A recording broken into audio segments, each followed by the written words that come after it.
Alright, let's welcome everybody to yet again another exciting edition of the Madiba official show with me here, the Madiba official. It's time for us to look at the things that you saw in Ghana's doubleheader against the Palancas Negras of Angola.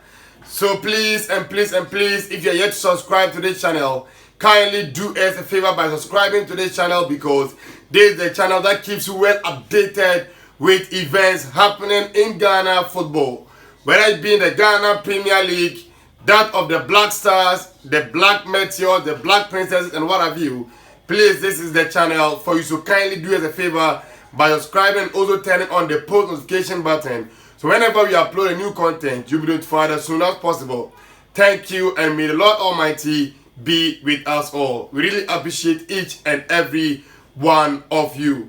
Now, without wasting my time, let's delve into today's issues. So as I said in my initial introduction, now the Black Stars played a doubleheader against the Palancas Negras of Angola.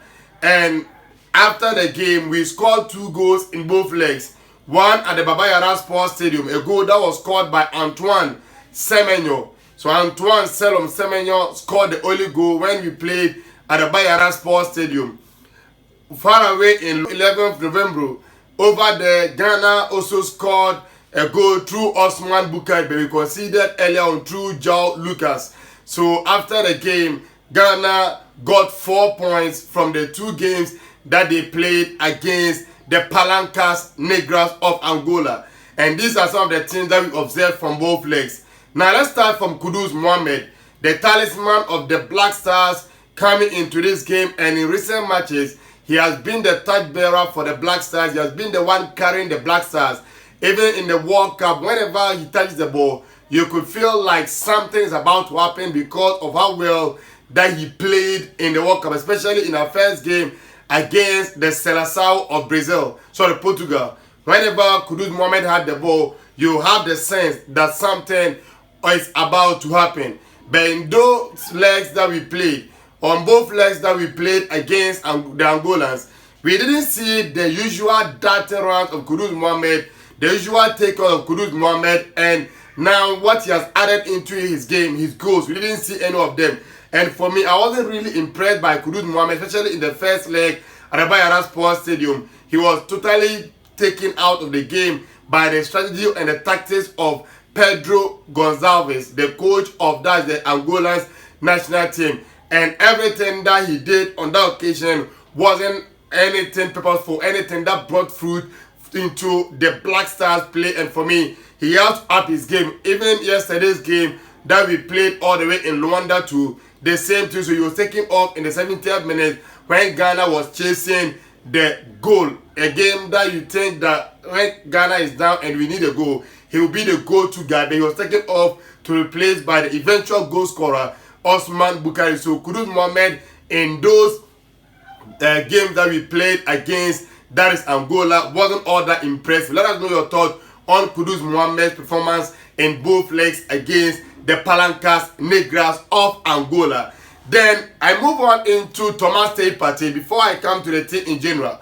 Thomas Partey, as a player for me, I said it in my preview of the game that, look, I've seen Thomas Partey playing for the Black Stars for countless of years now, but against Dar es Angola in the first leg at the Bayara Sports Stadium, that was the best that I saw Thomas Partey playing, dominating the game, controlling the game, making sure that he will be the foil at the midfield, making sure that anything that the Angolans try to throw at us, he will over there, and whenever he has the ball, his drive and power on the ball was something splendid. And for me, I enjoyed him play the first leg, but at the Stadio 11 November, he wasn't there to play because the coach said he was injured. He wasn't feeling all that well. That's why he was rested for, that is, Edmond Addo and Salis Abdul Samed to play as a double pivot for Ghana against Angola. Now, my take on Thomas Partey is that he has to improve on what he did against Angola. I'm not saying it's over there.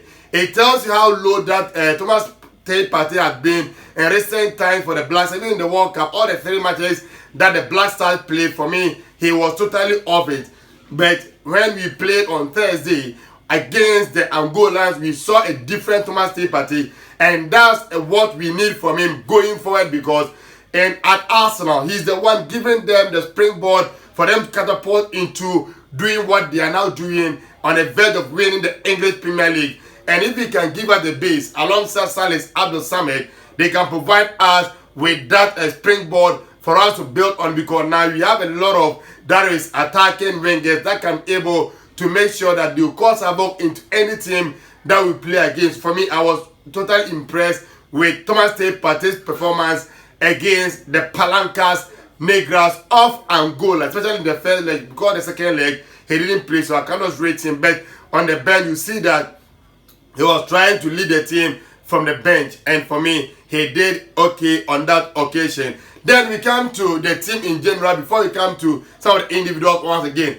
As a team, the Black Stars, for me, in both legs, one thing that I see from them is that we see a team that is not yet gelled, because the cohesion is not there. And I don't blame them, because even if you look at the double pivot that he played in the first leg and even the second leg, Edmond Addo and that is Salis Abdul Samad were playing their first ever game together. Now, you look at the first leg, Edmond Addo and Thomas Partey, how many matches have they played together? Then you look at the centre-back pairing. That's where you say they've been playing for that is some time now, but Amate and Jiku wasn't all that convincing at the back line. Laurent Atizigi, I've always said there's question marks around him. And because currently we are in a goalkeeping shortage, that's why he's still our number one, because what of course for me is not your grade A goalkeeper. You look below them and you have who? Manaf Abdul Nuruddin, who's also not over there. Then you look at the local ones, then like Ibrahim, you look at all these goalkeepers, and it tells you that currently we are lacking in terms of goalkeeping department. That's why Tizigi is still in our post. And for me, in both matches, I wasn't all that convinced. Although yesterday at the start 11 November, he made some couple of saves, but for me, all those saves were routine ones that any goalkeeper should be making. So Ghana, as a team, we were not all that convincing.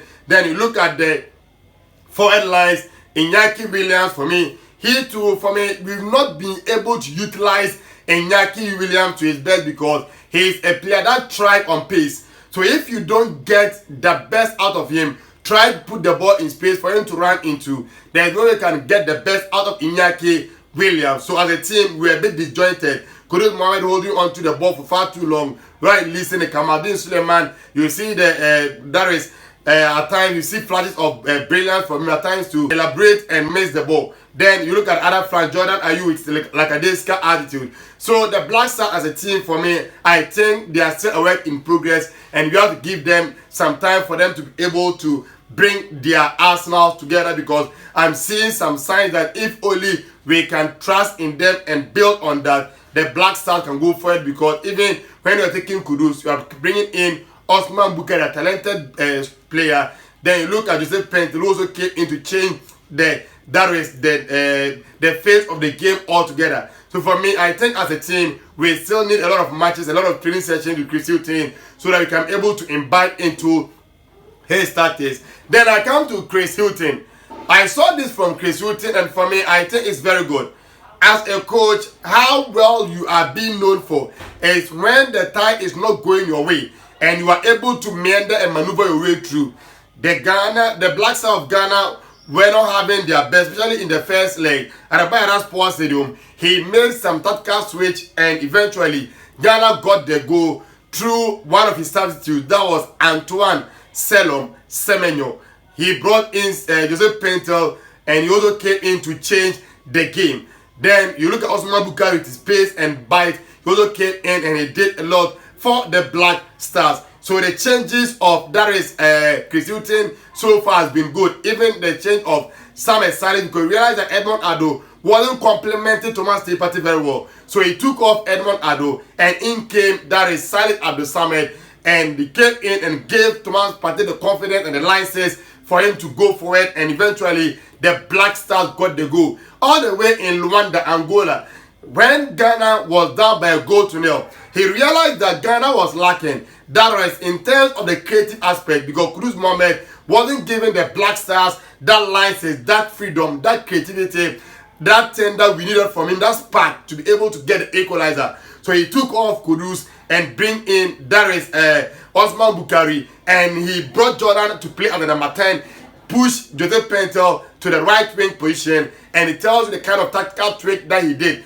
And he brought in Iñaki Williams in place of Darius Antoine Semenyo. Majid Ashmeru, a forced substitution aside, came in to replace Darius Edmond Ado. Now, Majid Ashmeru coming in for Edmond Ado also gave Darius Samuel Saleh that confidence. And Majid Ashmeru has always been a player that's very good on the ball. And I can't remember one of the call-ups that the Ghana that striker handlers made without him. As a matter, Ghana's record top scorer came in to complain about the exclusion of Majid Ashmeru in the Black Darius Stars. Now he came in and we saw this quality on the ball.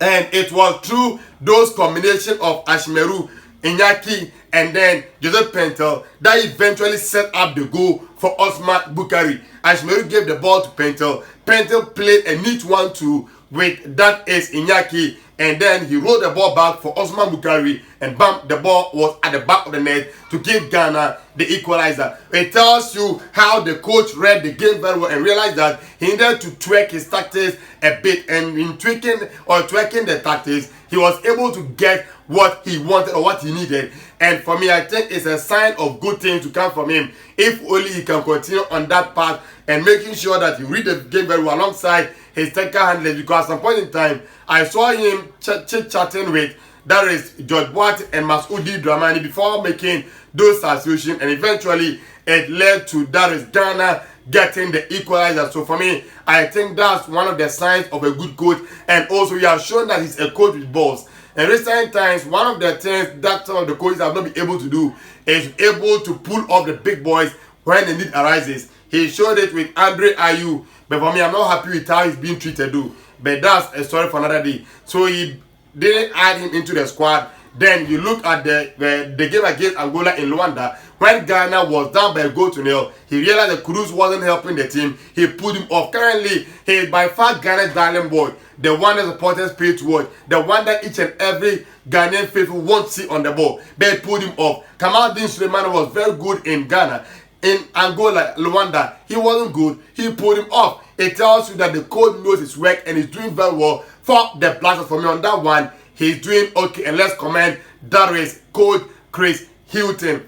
These were the things that we took away from Ghana's game that they played against the Palancas Negras of Angola. Let us know your thoughts on this content. Thank you and adios. May the Lord Almighty be with us all.